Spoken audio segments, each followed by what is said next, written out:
Hello, my name is Micah, and in this video I want to share with you my favorite journal spreads of 2022. I thought that was a really nice way of looking back at this last year and what I worked on in all these journals, and maybe see how my journaling style evolved and what I enjoyed. Now looking back at it, which ones I enjoyed more than others and what that potentially means for journaling in 2023. And it's always fun to look at journal pages, so it's just also another excuse to do so. Even though I think I've done flip-throughs more or less of all of these at some point. So if you're new here to my channel, hello, and check out my playlist of all the journal flip-throughs if you want to see more in-depth views of some of these. But yeah, let's dive right in and look at some journal spreads.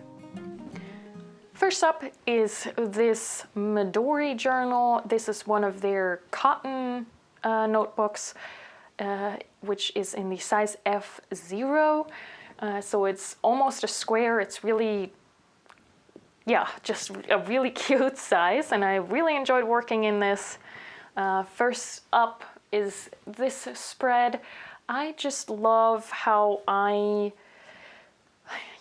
chopped up this double page spread with having this huge collage cluster, sort of a little bit off center, but connecting both pages.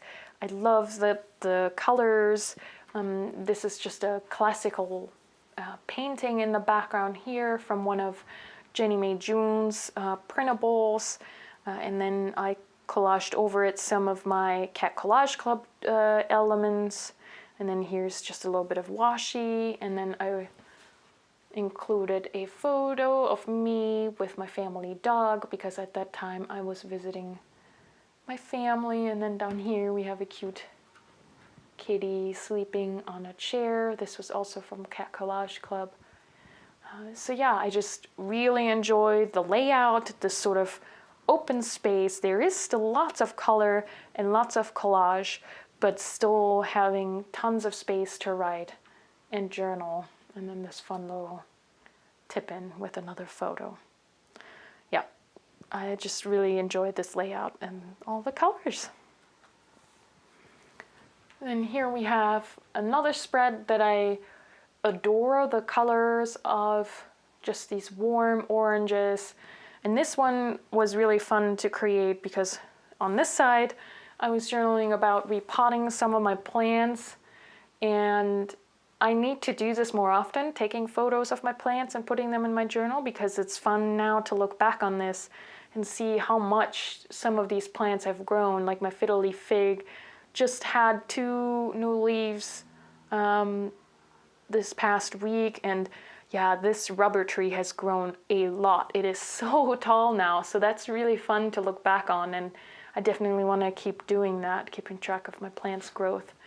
And then here I did, I think this is a video too, where I collected some of the things that I loved looking at. Here's like an outfit that I really enjoyed, and some interior shots I found on Instagram that I found really inspiring, and some jewelry, just sort of taking a snap or making a snapshot or a mood board of things I currently like. Because again, this kind of stuff is so fun to look back on and see if you're still into something, a year or 5 years later, or if tastes have changed. And for me personally, if I don't make a sort of conscious effort of putting that into my journal, I probably forget, and it's just buried in some Pinterest board, and I don't know if I'm gonna look back on that in 5-10 years, So it's good to have that kind of stuff on paper. And yeah, I just really love how fun and colorful this spread is. And then this spread I love because it has, again, a lot of space for writing, but also a lot of breathing room. around it. I love this big illustration that I made, and I think I turned that into an element on Cat Collage Club as well. Then with some writing, really cute. And here I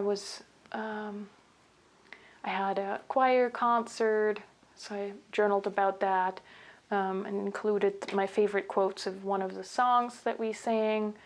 And then here I had drawn this little, we're going to look at that in the actual journal too.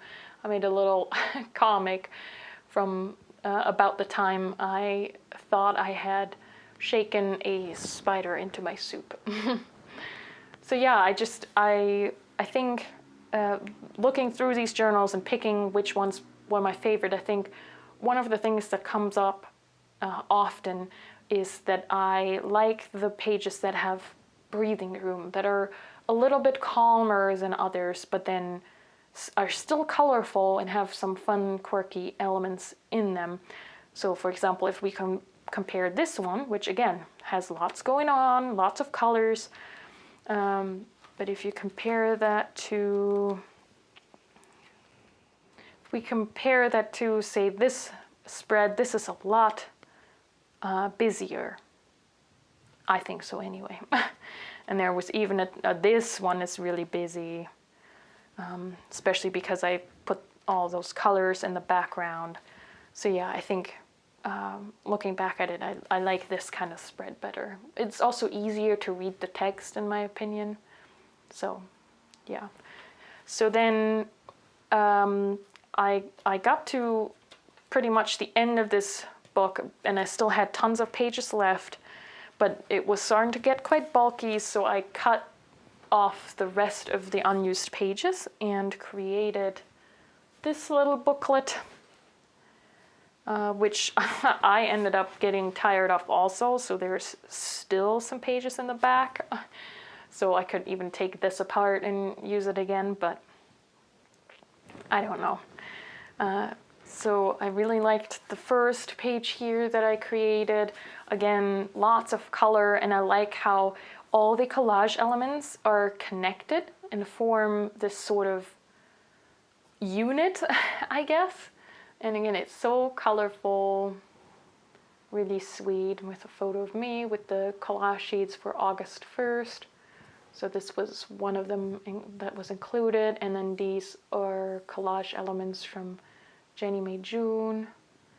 So yeah, really cute with all the colors, and yeah, I like how I layered everything together. Really fun. Really fun. Next up is this spread. Again, just love how there's breathing room. I like how things are connected here. So here we have a collage element, again from one of the packs from Jenny May June, with just classical artwork. And then here's a photo of me with my sister, because that was my sister's birthday. And then here I drew some fun flowers. So yeah, just a combination of collage elements, photography, and drawing I really enjoy. And there's a couple spreads that are some of my highlights where that happened. And then here, just some drawings and a quote that I found really inspiring. Yeah, so really fun. Here is more where I just did a spread where I just drew.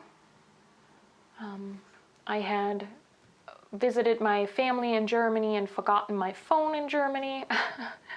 That was not so good, but it made it in the post all the way to America and gave me the opportunity to ask my mom for some more German candy, so all is well.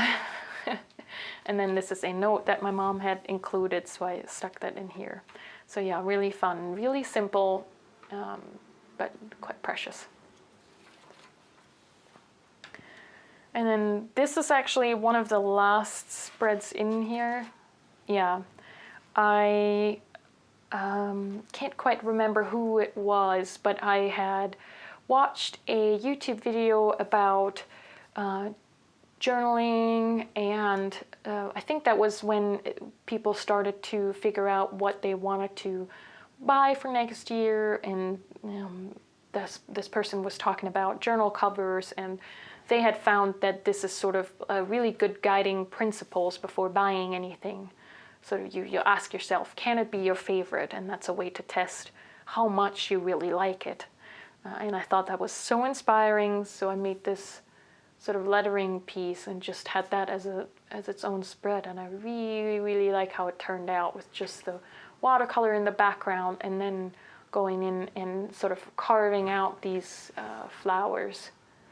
Really fun. And I think I was, with the lettering, I was very much inspired by Erin Ware.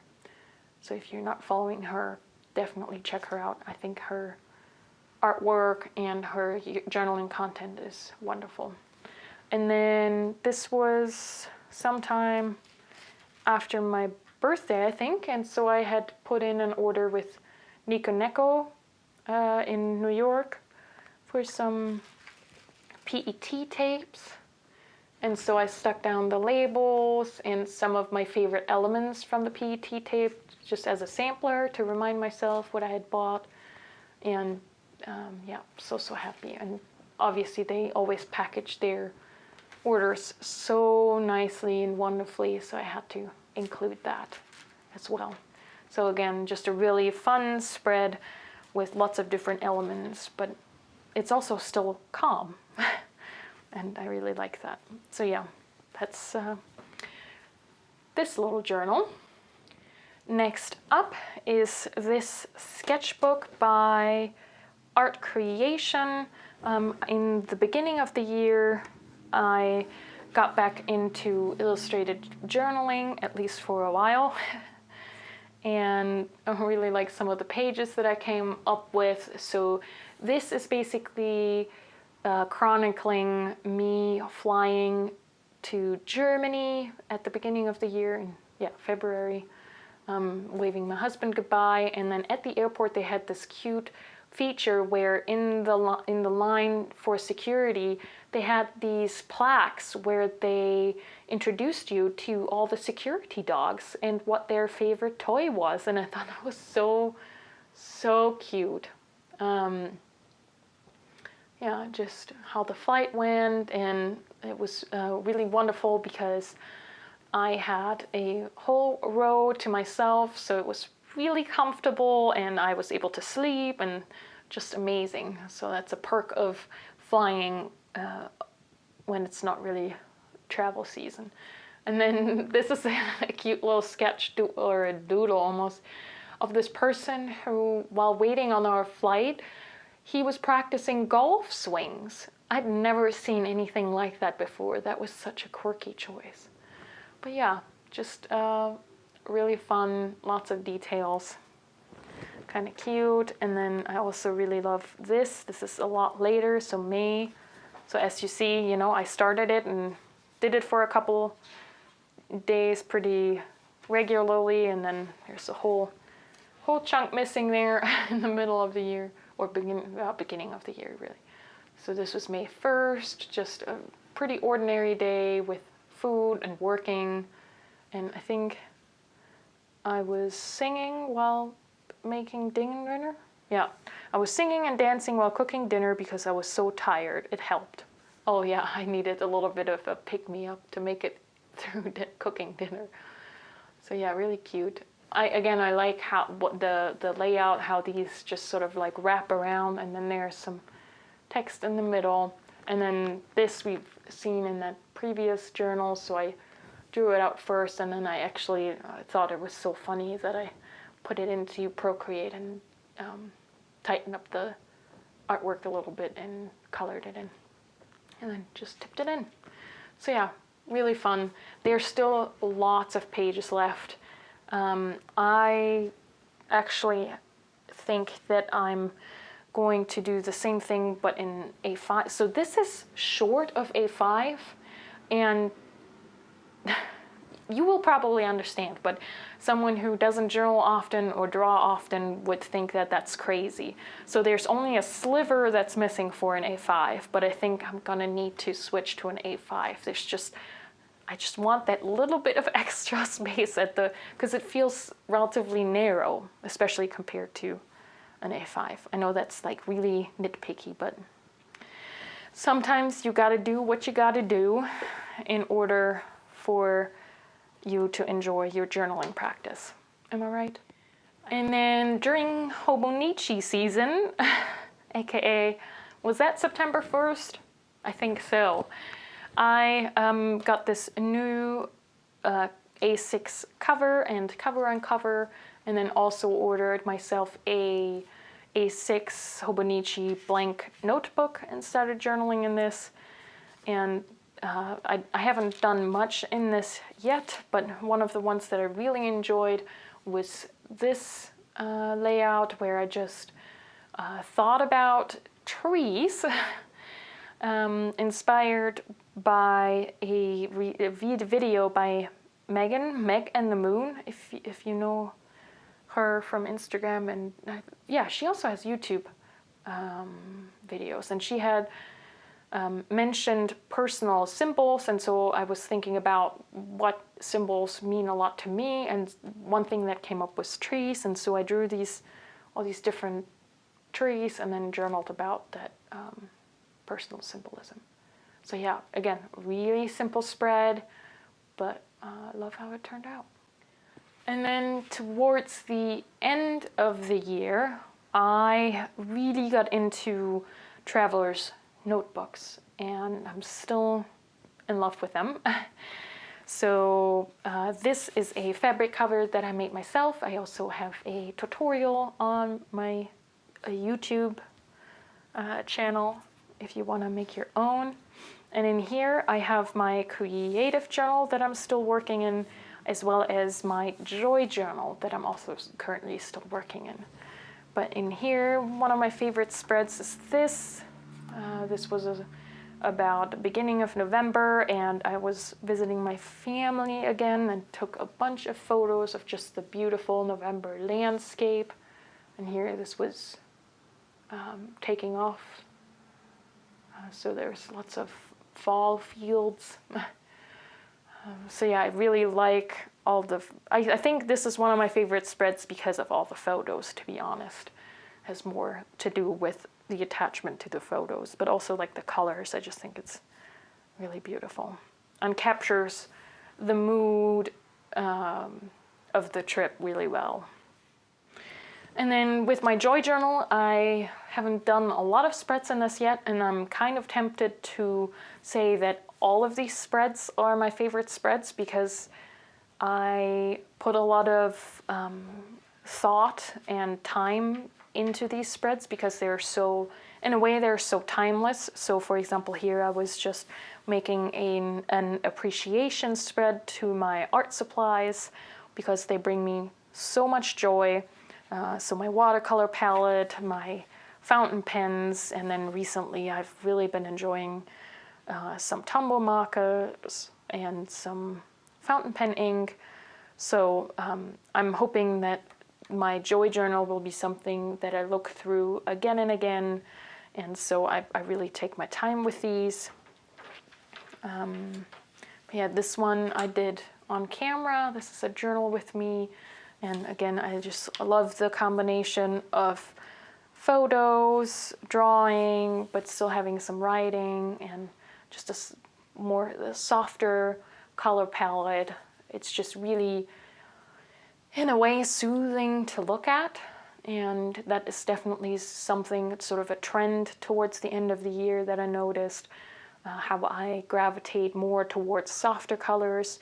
That might have to do with seasonal changes, but maybe it's also just a change in personal taste, or just realizing what I want out of my journals and out of my journaling practice, that if I do sit down and invest time in this, then I want to come out of it feeling a little bit more calm, refreshed, and so maybe that also influences the kinds of materials and the kinds of colors I use.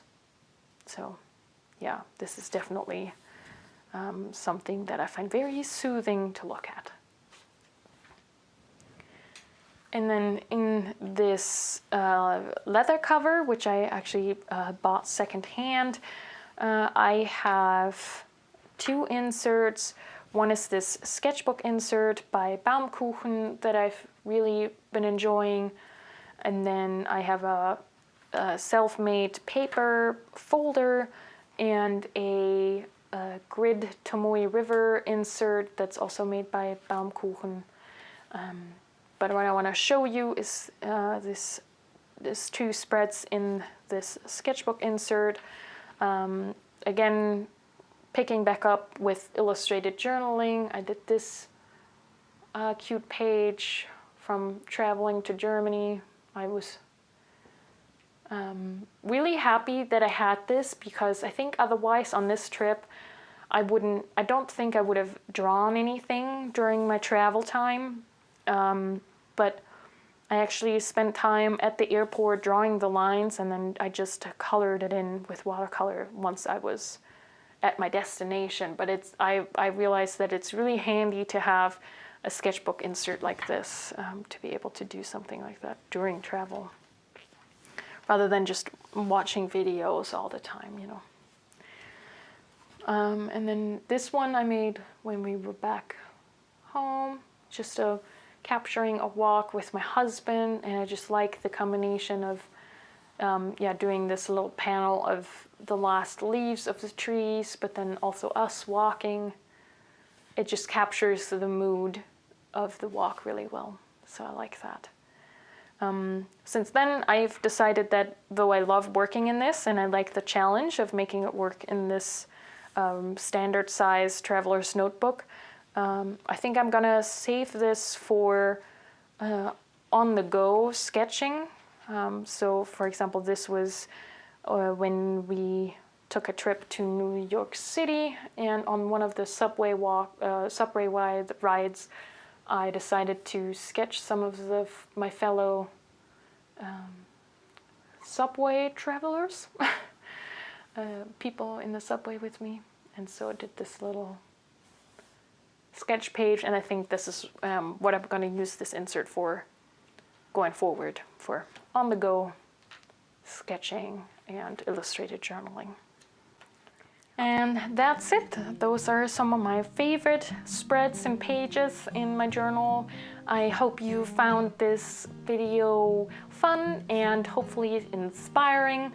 Maybe it gave you some ideas for your own journaling. Maybe you are going to look back on your journals and see if you can find certain trends. Have your color choices changed? Have your layout choices changed? Or what format you use, and gravitate towards more.